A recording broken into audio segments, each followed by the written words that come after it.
देखिए मैं आपको सिंपल शब्दों में लेटीट्यूड आपको एक्सप्लेन करता हूँ। सबसे पहले तो देखिए, लेटीट्यूड एक ऐसी टर्म होती है जिसको हम न्यूमेरिकल वैल्यू के रूप में शो नहीं कर सकते। न्यूमेरिकल, जैसे आपने किसी फिल्म की स्पीड है, स्पीड को हमने अभी न्यूमेरिकल जो टर्म है उसके रूप में शो किया। मैंने आपको बताया था जरा, 100 से लेके मैंने आपको 1000 तक की स्पीड की तो क्लास सिस्टम बताया। यानी स्पीड को आप नंबर में न्यूमेरिक वैल्यू के अंदर शो कर सकते हो। इसी तरह से एवरेज ग्रेडियंट, इसी तरह से एवरेज ग्रेडियंट जो जिसको मैंने बताया था एक से ज्यादा होना चाहिए, सब्जेक्ट कॉन्ट्रास्ट बढ़िया होगा। यानी इसको भी हम क्या कर सकते हैं, नंबर में न्यूमेरिक वैल्यू के अंदर क्या कर सकते हैं, शो कर सकते हैं। लेकिन लेटीट्यूड को हम ये क्या इसमें शो नहीं कर सकते, लेटीट्यूड में क्या इसको शो नहीं कर सकते। लेटीट्यूड होता क्या है, लेटीट्यूड जो आपके एमएस या एक्सपोजर की वो रेंज होती है जो आपके डायग्नोस्टिक रेडियोलॉजी के लिए यूजफुल डेंसिटी रेंज कितनी होती है, 0.25 से 2 के मध्य आपके लिए क्या कर सके, डेंसिटी उत्पन्न कर सके। यानी एक्सपोजर की वो वैल्यू होती है जो डायग्नोस्टिक रेडियोलॉजी के लिए यूजफुल जो रेंज है उसके मध्य आपके लिए क्या कर उत्पन्न कर सके, डेंसिटी उत्पन्न कर सके, उसके मध्य आपके लिए डेंसिटी उत्पन्न कर सके। समझे क्या आप मेरी मतलब आपका जैसे ये कोई कर्व है, इस कर्व के अंदर यहाँ पे मान लो यहाँ से आपकी जो यूजफुल जो डेंसिटी, चलो मैं यहाँ से कर रहा हूँ, यहाँ पे यूजफुल डेंसिटी कितनी है, 0.25 है, और यहाँ पे यूजफुल डेंसिटी आ रही है 2। तो इसके लिए कितना आपका एक्सपोजर है, मान लो यहाँ पे आपका जैसे 2, 4, 8, 16, 32, 64, 128, आपका कितना हो गया, ये 128 में से अगर आप 16 को माइनस करोगे तो आपका इतना एक्सपोजर वैल्यू, आपकी रेंज कितनी है, इतनी। यानी इसके बीच में आपकी यूजफुल डेंसिटी है, यानी इसके बीच में जो फिल्म बनेगी उस फिल्म को आप क्या कर सकते हो, अपनी आंखों से आराम से देख सकते हो। इससे नीचे आएगी तो फिल्म क्या हो जाएगी, 0.25 पर भी फिल्म अंडर एक्सपोज होती है, फिल्म पे क्या होगा, एकदम से ब्लैक, बहुत ही कम ब्लैक और व्हाइट होगा। बहुत फिल्म क्या होगी, फिल्म का हाई कॉन्ट्रास्ट फिल्म होगी। और इसके ऊपर क्या होगा, कॉन्ट्रास्ट बहुत ही कम होगा, फिल्म एकदम से ब्लैक होगी, आपको दिखाई नहीं देगा। लेकिन इस रेंज में कहीं पर भी इमेज आपकी फिल्म पर कोई भी डेंसिटी अगर उत्पन्न होती है तो आपकी फिल्म को आप देख सकते हो। आपको एकदम से क्या हो सकता है, आप उसको अच्छे से देख सकते हो, फिल्म को एकदम से उसमें जो एनाटॉमी होगी वो आपको एकदम बढ़िया से दिखाई देगी।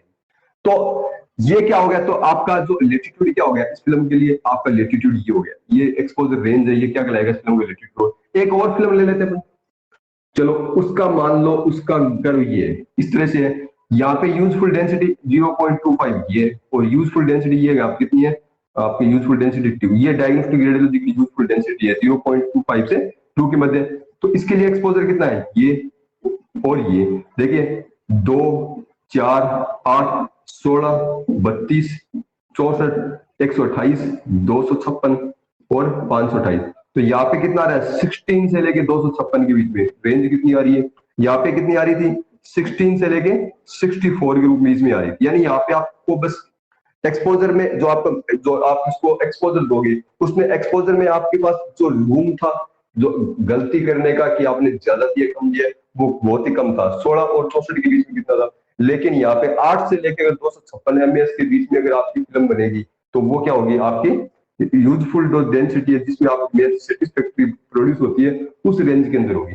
तो यहाँ पर फिल्म का लेटीट्यूड कौन सी फिल्म का ज्यादा है, यहाँ पर इस फिल्म का लेटीट्यूड ज्यादा है, इस फिल्म का लेटीट्यूड कम है। इस फिल्म का लेटीट्यूड ज्यादा है और इस फिल्म का लेटीट्यूड क्या है, कम है। इसके लिए हम एक डायग्राम है उससे हम एक एग्जांपल से इसको हम समझते हैं कि ये लेटीट्यूड किस तरह से अफेक्ट करता है फिल्म के कॉन्ट्रास्ट को, या इस लेटीट्यूड के आधार पे हम फिल्म कॉन्ट्रास्ट को किस तरह से डिफाइन कर सकते हैं। देखिए फिल्म कॉन्ट्रास्ट लेटीट्यूड का व्युत्क्रमानुपाती होता है, वो कैसे होता है वो भी देख लेते हैं। मान लीजिए दो फिल्म है, पहली है फिल्म ए और दूसरी है फिल्म बी, ये दो फिल्में, और इन दो फिल्मों के लिए जो कैरेक्टरिस्टिक कर्व है वो मैं कैरेक्टरिस्टिक कर्व भी यहाँ पे बना देता हूँ।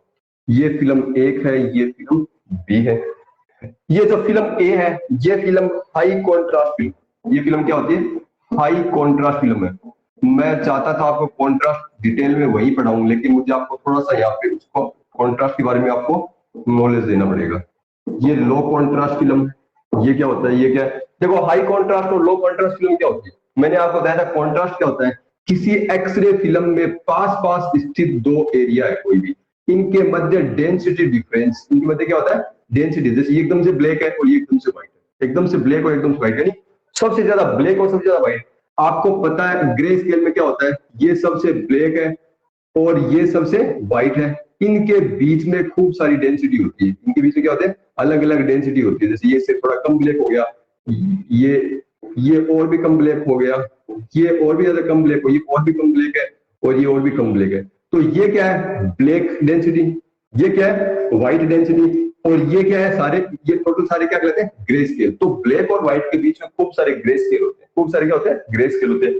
तो अगर कोई किसी फिल्म के अंदर दो पास पास के एरिया में एक तो सबसे ब्लैक स्पॉट है और एक सबसे व्हाइट है, तो इनके बीच में डिफरेंस, डेंसिटी डिफरेंस कितना है, मैक्सिमम डेंसिटी डिफरेंस है। कैसे, सबसे ब्लैक और सबसे व्हाइट के बीच में खूब सारी रेंज है। तो ये फिल्म क्या होगा, सब बहुत ज्यादा डिफरेंस है, इसलिए ये हाई कॉन्ट्रास्ट फिल्म, ये क्या होगी, हाई कॉन्ट्रास्ट फिल्म होगी।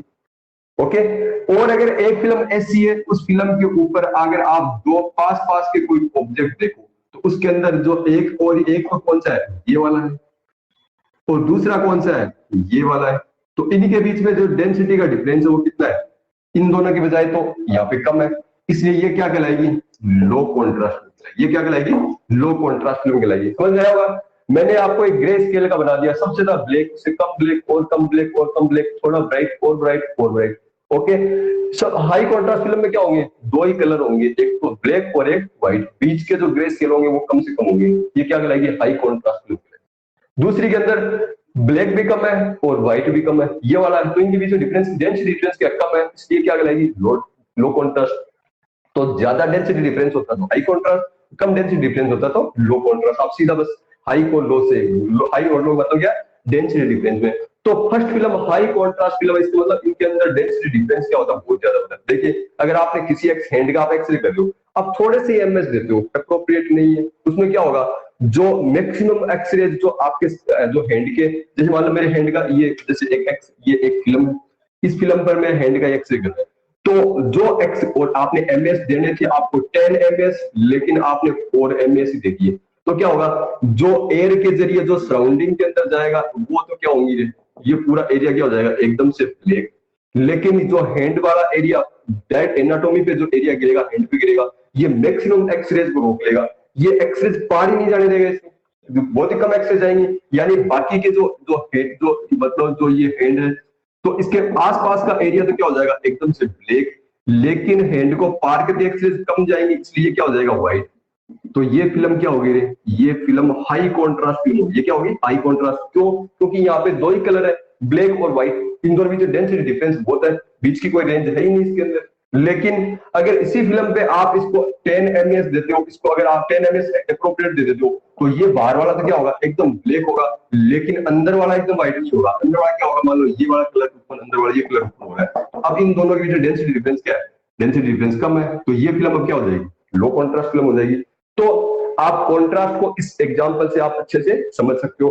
तो दो फिल्म मैंने ली है, फिल्म ए है वो क्या है, हाई कॉन्ट्रास्ट फिल्म, और फिल्म बी क्या है, लो कॉन्ट्रास्ट फिल्म। ये दो फिल्म हमने ली है, और इन दोनों के जो ग्राफ है वो ग्राफ में बना देता हूं। ये एक थोड़ा स्ट्रेट ग्राफ है और ये थोड़ा वर्टिकल, और ये थोड़ा इस तरह से ग्राफ है। ओके, इसके अंदर आपको ऑप्टिकल डेंसिटी 0.25 यहाँ पे प्रोड्यूस हो रही है, और यहाँ पे क्या हो रही है, ऑप्टिकल डेंसिटी 2, यानी डायग्नोस्टिक रेडियोलॉजी के लिए जो यूजफुल डेंसिटी है वो यहाँ पे है, ये एक्सपोजर है। इस 0.25 से रिलेटेड आपका एक्सपोजर जो होगा ये होगा, और इससे रिलेटेड आपका एक्सपोजर होगा वो ये होगा। ये एक्सपोजर की रेंज होगी इसके लिए।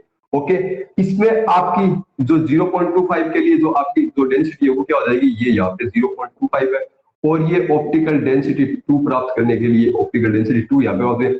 इसके लिए जो एक्सपोजर की जो रेंज है वो एक्सपोजर की रेंज क्या है, ज्यादा है, इसकी एक्सपोजर की रेंज क्या है, कम है। तो इसका लैटिट्यूड ज्यादा होगा, इसका लैटिट्यूड क्या होगा, कम होगा। और ये होता भी कितना है, आपको ये भी देख लेते हैं। मान लो इसका log E1 कितना है, 0.75, कितना है, 0.75, और ये कितना है, 1.42। तो log E2 minus log E1 कितना हो जाएगा, इक्वल टू हो जाएगा 1.42 माइनस 0.75 इक्वल टू कितना हो गया, ये हो गया 0.67। कितना हो गया, ये क्या हो गया, log E2 minus log E1। अगर आप दोनों तरफ एंटी लॉग लो तो log हट जाएगा, तो एंटी लॉग ऑफ 0.67 कितना आएगा रे, ये आएगा 4.68 अपॉन आप क्या कर दो 1, यानी आपका ये वाला जो एक्सपोजर है वो इस एक्सपोजर का कितना गुना हो जाएगा 4.1 रेशियो 1, यानी ये 4.68 और ये 1। एक्सपोजर क्या हो डबल से दो बार डबल ही हुए लगभग से थोड़ा ज्यादा। अगर आप यहाँ पे देखो 0.25 के लिए मान लो आपको ऑप्टिकल लॉग रिलेटिव एक्सपोजर ई चाहिए, मान लो आपको 0.85 चाहिए, कितना चाहिए 0.85 चाहिए, और ये कितना होगा ये log E1 हो गया, ये log E2 is equal to हो गया 2.35। अगर यहाँ पे आप exposure difference log E2 minus log E1 find करो तो वो कितना आएगा, वो आएगा 1.50, वो कितना आएगा 1.50।